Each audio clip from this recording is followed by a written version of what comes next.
Hi.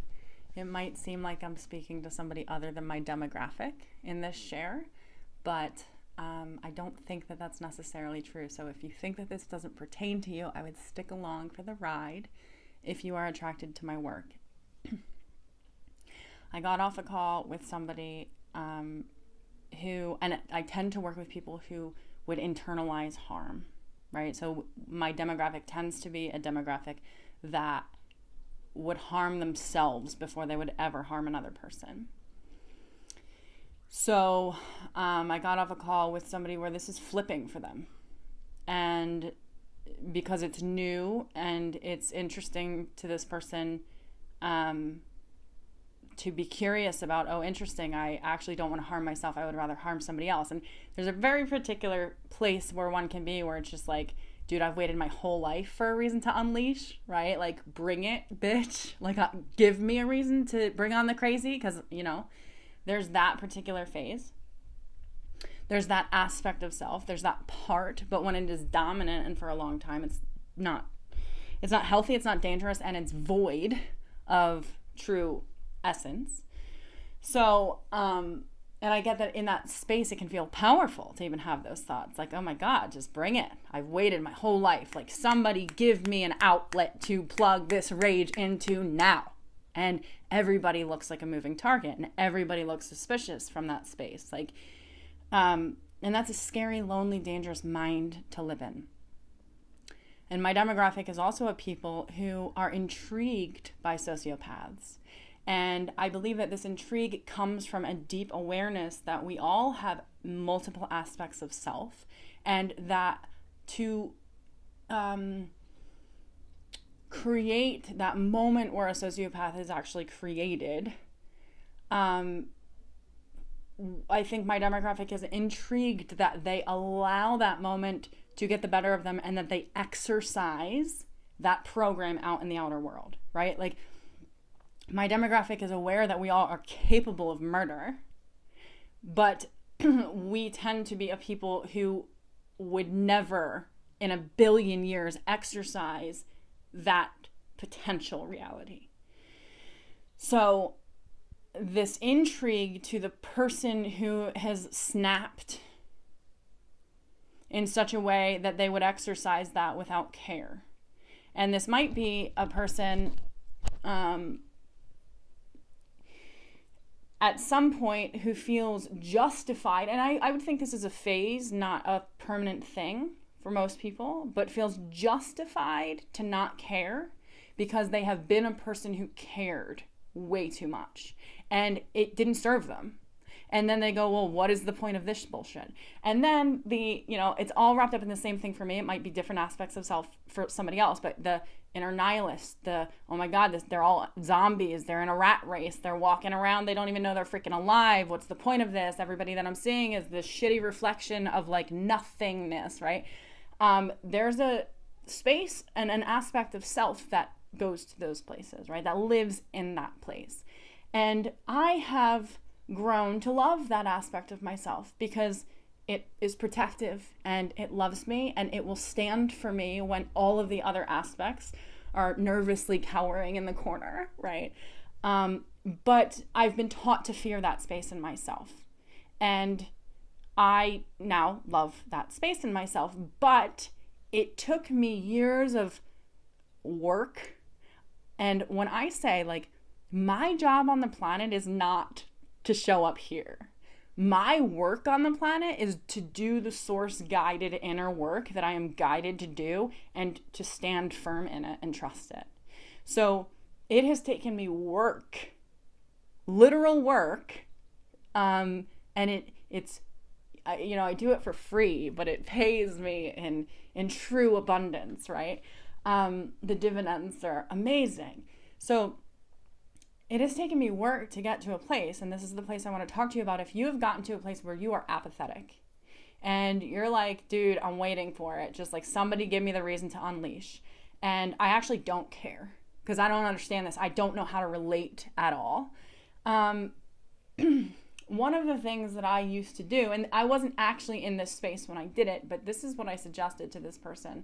And it can seem like fluff, but again, I assure you, fluff takes work to ground and make into matter. And I have used fluff to turn into physical matter in my life. And I have a foundation made of, call it fluff, but it's working for me, right? And it's foundational. So I would, at some points, when I was really trying to connect to my outer world, because I lived in this phase for a really long time where my inside definitely didn't match my outsides.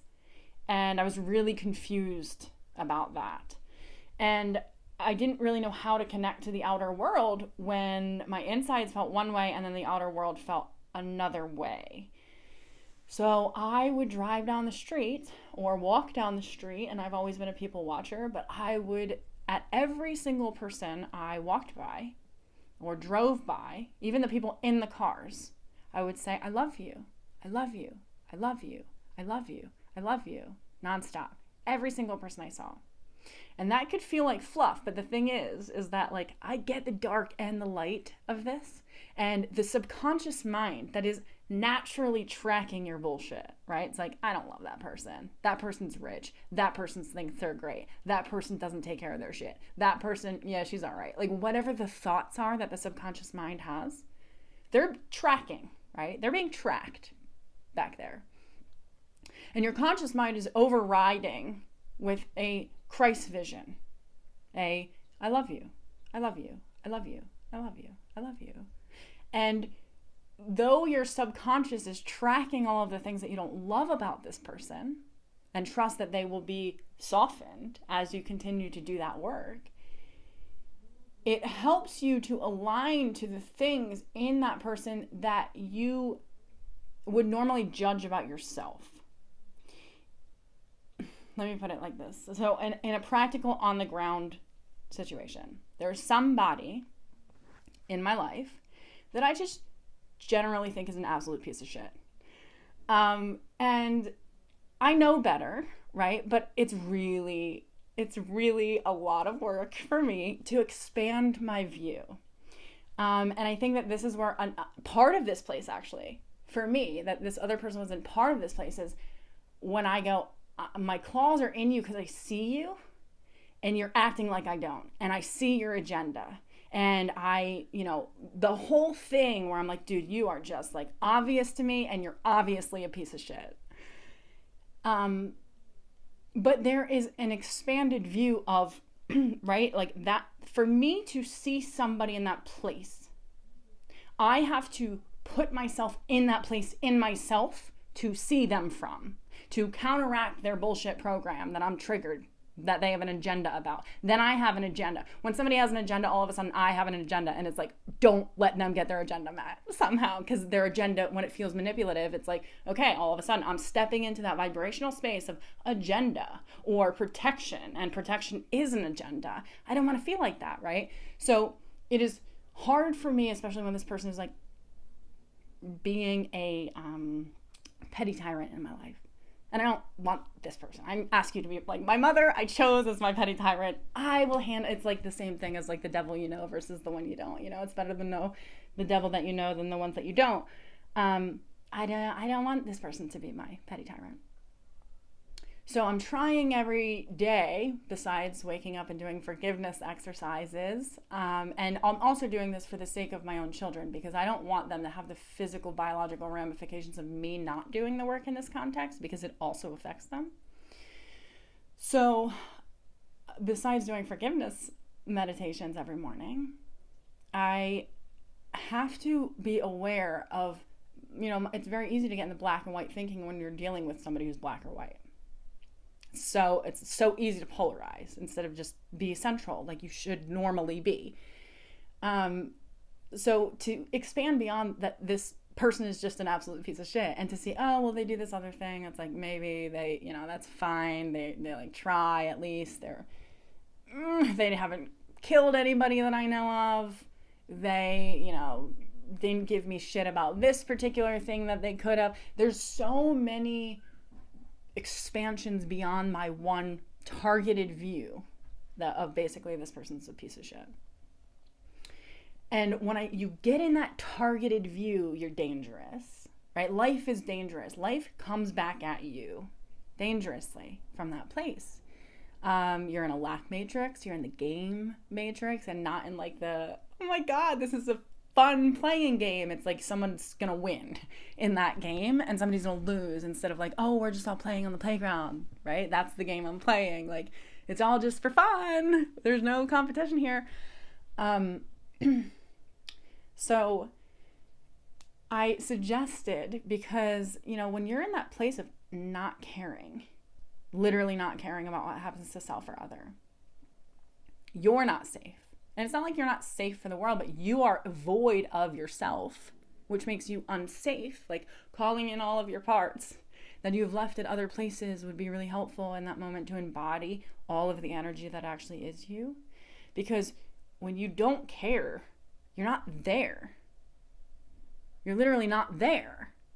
And I mean, we all have those parts, but in this particular context, this part in me, I mother, and I don't shame it for existing, but I let it know I have my back, and I hear what's going on. I hear its concerns about the rat race and none of it mattering and what's the point, and, you know, I get it. I know what it's like to be in an aspect of myself that can see through the eyes of the devil.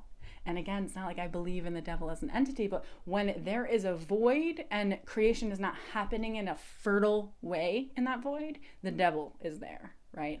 And I know what it's like to see the world from that place. And I also know what it's like to know that heaven and hell exist in the same exact place. And what we choose to see when we move our focal point and we move our angle creates the world in which we live. And that world is hell. So if you're walking around going, I don't care if I hurt myself or other, and a big thing that comes with this is the tendency to, God, it's so layered. It's the tendency to create a life that you have to implode to make excuses for all of the things you don't want to address, right? That tendency is there. Like, I'd rather just land in jail than have to face this shit about paying my tickets or whatever, right? Like, there is an implosion that you're like almost asking somebody to come on into you. It's like, I don't care. Somebody come on in and take care of this shit. And the somebody that does from that position is going to make you feel worse than you already feel now, basically. So, when you say to, and from that space, you're also not truly loving your own essence. You might love your image from that space, but you're not loving your essence. There's no self-care from that space. You only are tidying up something that your inner void thinks looks good, thinks that it wraps you up well in. That void is like covered up by this nice, pretty image. You're not actually caring about the you that's supposed to be in that image, right? And you're not caring about the other people that actually exist inside of their image. Yes, there's plenty of sociopathic nut jobs on the planet that care so much about their image, and image is not more important than essence. But if you are looking at everybody as if they're just their image and they don't exist as a person, they're just super fucking fake zombie, which I get, a lot of people are. But if you look at everybody like that, you are that. You are operating from that aspect of self and letting it dominate instead of being at the forefront of all of these parts and saying, I see your concerns. I see that. And I got us. You don't need to go shoot somebody up, implode your life, kill yourself. You don't need to do any of those things because you're not in charge. I am. And you're not responsible. You don't have to. You basically are a reptilian child aspect of myself that is not allowed to be responsible for my life. And sometimes it would feel easier to be reckless and careless and go, take me away. Just do it. Take me away. Let me just do all this crazy shit. Just take me out of here. And we think that the thing that's going to take us out of here is that thing that wants to take somebody out. Instead of pulling in all of our parts of self, looking out at the world through a Christ vision that says, I love you. And when you can do that, the aspects of those people that you do not like, that your subconscious is tracking, you start to soften in yourself the acceptance of, right? Whatever you think, I don't like that person because of this, because of that, blah, blah, blah. you don't like yourself for those exact same reasons, right? The world is a mirror, and when you don't like what you see, it feels like it would be easier to smash it than to clean it. But I'm here to say, if you're in that phase, you're in that space in yourself, you're letting that one part of you dominate the other parts. Mind you, this person was blocks away from a mass shooting that happened this morning. And I said, that person that did that feels exactly how you feel, and let it dominate, right? That is a very unsafe for the self. You might think I'm unsafe for other people. It's unsafe for the self to feel that way because you're not in the self. And anything that's void can do whatever it wants with you. Like, get back in your body. There is an essence in you. You are not broken. You're just not here. And yeah, it's painful to be here. It is most of the time lonely to be here. But when you can let it be fertile pain and fertile loneliness and a fertile void instead of just this hollow void, when you can let that void be fertile and say, I have faith in sprouting. I have faith in connecting with the sun again. This isn't even about other people. Other people lead you to that sun. When you can look at other people and say, I love you. I love you. I love you. At first you think you don't mean it. And then all of a sudden you go, holy fuck. I'm like, I am these people that I love too. Like, I don't just love them. I am them that I love. I love that I am. I am that I am. I love. Right? And that might be a really far stretch from hell to here. I know what it's like to watch people in heaven and be like, what the fuck? These people have no idea what hell's like. And like, how did they get there? It's not fair. I have to work to get there and they just like live there, right? Yeah, dude, that's how it is. That's why my work on the planet is more important to me than my work on the planet. Or, this is my work. It's my capital W true work. And it takes priority because everything follows this. Everything follows me staying centered, sane, and in the middle of this. So it does take work, and it takes mind balancing and trickery, and it takes literal exercise. You wonder, how does the sociopath allow themselves to exercise that muscle in them that they would turn and snap like that? I'm going to ask you the same thing. Like, how do you exercise that muscle? That void that you're going, oh, this is not even fertile. This is pointless, empty. How do you exercise a sense of addition instead of subtraction in that space? I love you. I love you. I love you. I am extending to you. I am not subtracting. I am not subtracting. I love you. I am extending. I love you. That is exercise. That is one day you also snap. And then you're in a whole new reality. And you're like, holy fuck, I love these people. And they love me. And they're looking at me. And we're equal? And we're like, is this what normal people connect as? Because like, maybe boring, but also like, oh, is this what actual love feels like? Is this the space and distance between intimacy? Like, oh, they're not literally breathing down my neck. Does that mean they don't love me? No, that means they do love me. Holy shit. You snap into a new reality about what love, life, and the void mean. So try it on. Walk by everybody that you see when you're most apathetic.